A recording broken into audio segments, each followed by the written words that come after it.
few years ago, I was asked to mediate a situation at a school in which a parent had her child, who was on the autistic spectrum, was having a very difficult time.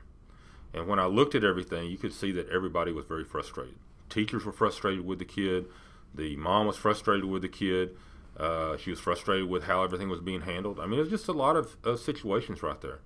And without getting into the actual meat of what we talked about, I want to talk about one thing that I discovered during that process that did disturb me, and it disturbed me as to what the school was doing.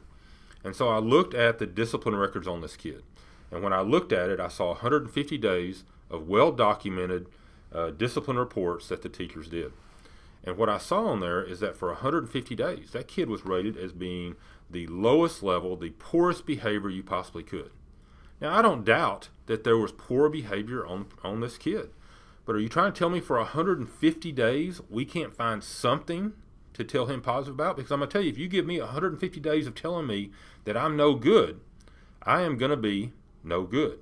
And we've got to find the baby steps along the way. And frankly, I don't care if you have to lie about it. You need to indicate at some point that the behavior was good. You can find something there to say that this kid did something worthwhile. Because without that, all you're going to do is create that self-fulfilling prophecy that this kid is no good. And what we want to do is try to find somewhere along the line that we can praise him for it and try to work those steps through it all, even if we have to stretch the truth a little bit. Give you another example. My daughter, college softball player now, but in 2013 she was East Texas Pitcher of the Year. And everyone remembered the last 4 or 5 years of her pitching where she was pretty good.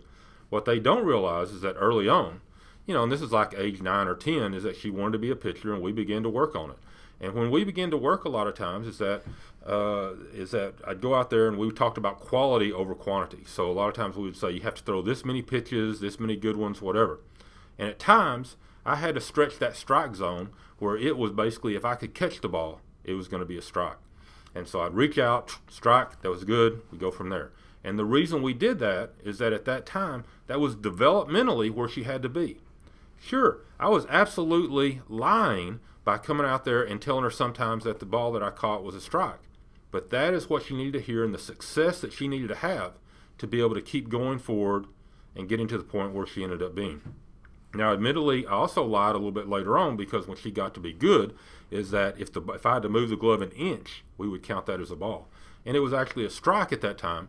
But again, developmentally, we had to do what we needed to do there to push her to get to the point that she got to a little bit later on. Bottom line is that students don't start perfect. And if we always tell them that everything they do is not right, then we're going to have a difficult time. It's a process to get them where we want them to be. And it's not going to happen unless early on we recognize the baby steps that they have, and then we eventually get to the achievement and success that we're looking for. I want to recognize a few people made some comments about our little videos. Gary Miller, who's actually in my department, so I don't know if that counts, but he did throw it in there at UT Tyler. Paul Utley, Vega ISD, nice comment, I appreciate that.